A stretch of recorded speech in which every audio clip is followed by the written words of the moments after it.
Hello po! Welcome to Mystic Oracle Tarot PH. Mga new subscribers, welcome. My lovely subscribers, welcome. And thank you po sa palagi niyong sinusubaybayan yung readings ko po. Salamat po sa support niyo that you're showing it to me and your viewers. Sana supportahan niyo ako to build my channel back again.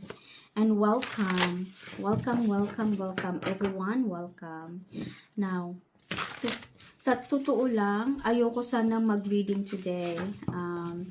But for some reason, sinasabihan ako paulit-ulit, mag-reading ka for March 28. So, this reading po is for the March of 28. Kung sino mang makahanap nitong readings na to, itong video na to po, ito ay para sa iyo. Pag makita mo to, please, open your heart, open your mind, i-accept mo, i-manifest mo na to. Kasi ito ay para sa iyo. This is a timeless, general, and collective reading. So, hindi lahat makaka-resonate. So, whoever can resonate, take it. Kung hindi naman kayo makaka-resonate, leave it behind. Kasi hindi pa to para sa inyo. Okay? And if you know someone can resonate this message, sana i-share nyo naman po para you never know po, itong reading po ay makakatulong po sa sitwasyon that they are going through. Okay, meron tayong 5 of Pentacles.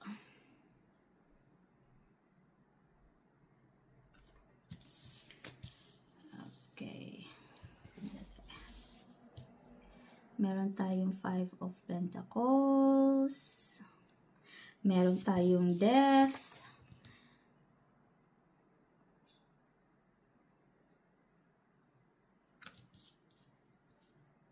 Yung nadidelay na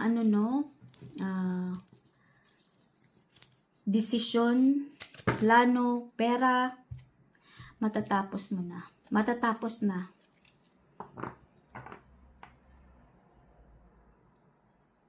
Makakapag start over ka ulit sa sa plano mo. Kasi yung inaantay mo na sagot paparating na. Okay, for some of you may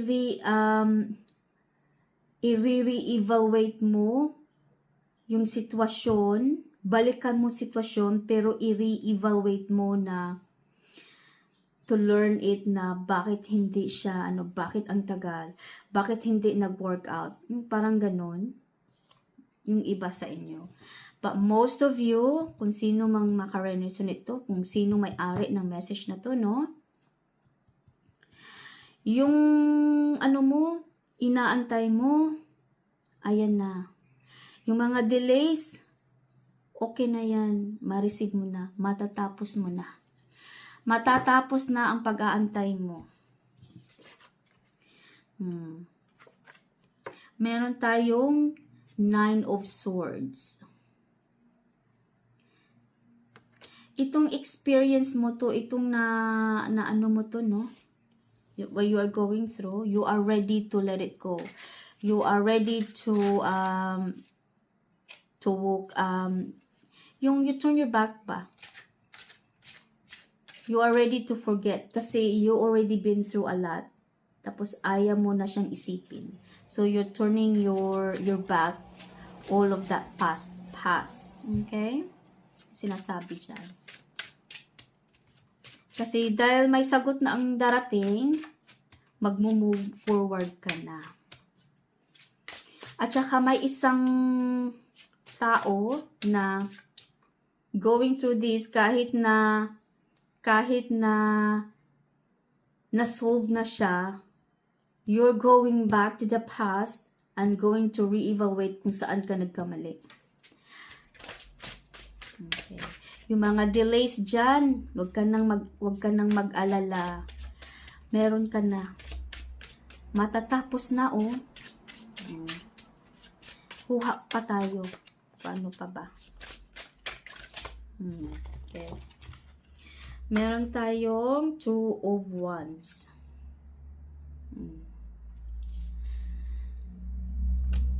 Manalig ka lang sa ano mo.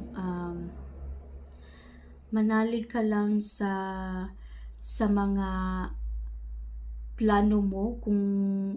Kasi mag-move forward ka na nito eh. So, 2 of Wands, sa future mo, mag-move forward ka, kailangan siguraduhin mo at manalig ka sa sarili mo na yung plano na yan, in the future, okay, magiging ano siya, tagumpay.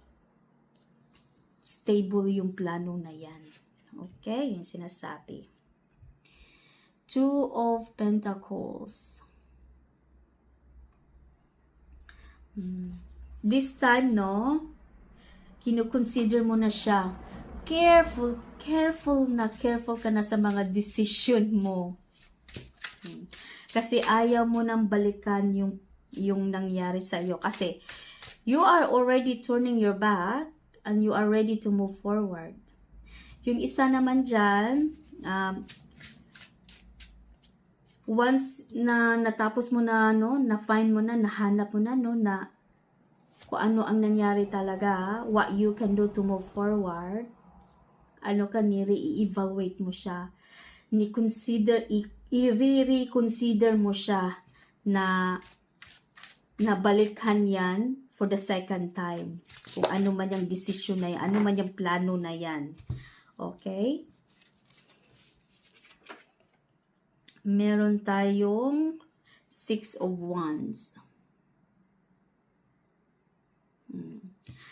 Babalikan mo siya na making it sure kung saan ka nagkamali, magiging successful ka. Kaya manalig ka lang after na mag-careful ka, reconsider sa mga decision mo, inaano mo na to siya, pinaplano mo siya ng maayos na hindi na siya mauulit.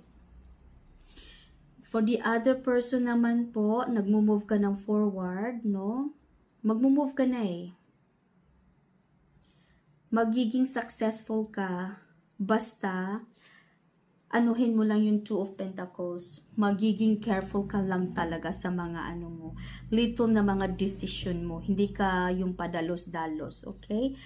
Abot mo na yan, kuha mo na yan, decision na yan. Mag-success ka nito.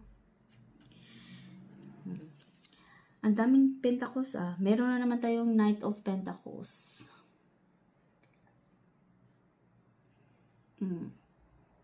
You are really considering it, na kinukonsider mo talaga ng maigi na kahit little na maliit na information, no? Hindi ka nagpapadalos na. Kine-careful mo na siya mag-decision. When it comes to decision making, nagki-careful ka na talaga. Kasi you want to go to move forward na. Kasi para maano ka na, ma-stable ka na sa kung ano man yung plano na yan. Okay? Yung Tower. Itong Tower na ito ay ito yung Death. Okay? Ito yung Tower na nagbibigay sa iyo na magiging stable ka, magiging success ka. Itong Tower na to nagbigay sa iyo ng experience to learn, to learn a lesson na wag mo nang wag ka nang magpadalos-dalos. Mag-careful ka na talaga, ingat-ingat ka na sa mga decision mo.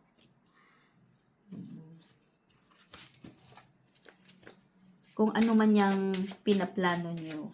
It could be pera nyo, i-invest nyo, or ano yan, negosyo ba yan? Diba? Sandali. Okay. Ang dami ng laglag. Okay. Kini-careful mo na siya kasi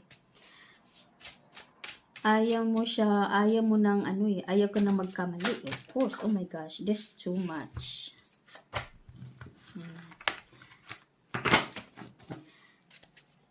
Basta mag-careful ka lang, manalig ka lang sa sarili mo, sa mga plano mo na this time, mapupush mo na yan. Magiging successful ka na. Wala ka nang anuhin. Magiging, ma-achieve mo to siya eh. Ma-achieve mo siya. Okay, ano pa? I feel like there's still more message coming. Parang dalawa, tatlo, or something, maybe more. Let's have a look more. Okay. Oh, yeah. Meron tayong the sun. Oh, ayan na. Another confirmation. Ito na talaga. This is it. With all your careful na sa mga decision mo, kahit little things, kahit may nag-advise sa'yo or something like that, no, kini-careful mo na siya na mga decision mo yan. You always mind, yung nagma-mindful ka na.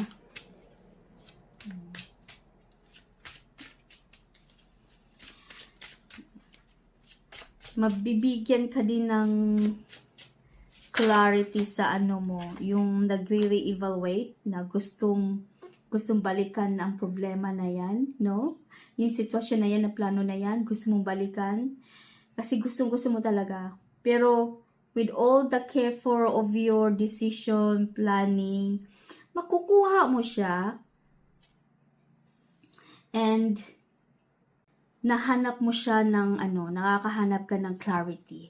Kasi nakita mo kung saan ka nagkamali and you rectify it, you re-evaluate it, kaya magiging tagumpay ka. Tapos yan yung magbibigay sa iyo ng stability sa mo, yung clarity mo, nga nahanap mo na ang mali mo. Okay? Meron tayong the Fool. New beginning. Ito yung magbibigay ng pagbabago sa mo, sa plano mo.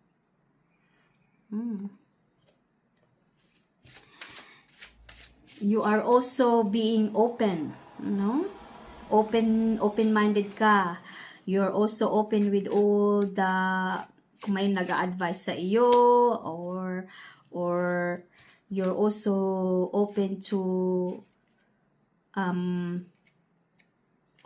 yourself as well sa your inner self mo, na kini-careful mo na, inisip mo na nga, am I doing the correct thing, the right thing? Am I following in going back to that I have to re-evaluate it. Magiging tagumpay ba ako? Yes, you are. I'm telling you, you are. Ayan na, may ka na dyan. May confirmation ka na, magiging tagumpay ka na. Basta anuhin mo lang siya, ha? Careful ka lang talaga. Double, triple, multiple times ka mag-careful sa mo. I-reconsider mo talaga siya.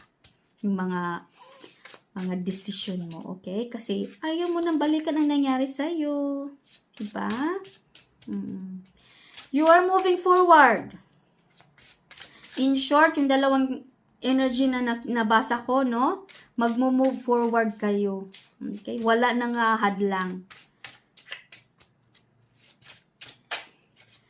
Wala nang hadlang na sitwasyon na yan. Mag-move forward kayo. Okay? Parang may isa pa. Pandali, hanapin ko muna tong energy na ito. Gustong lumabas pa. Ay, hindi ko pa mahanap.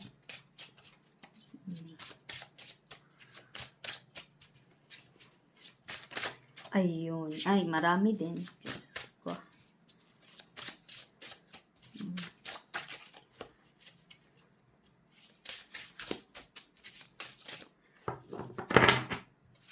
Kahit negative yung advice, sige, acceptin mo rin, but ibabalance mo din siya.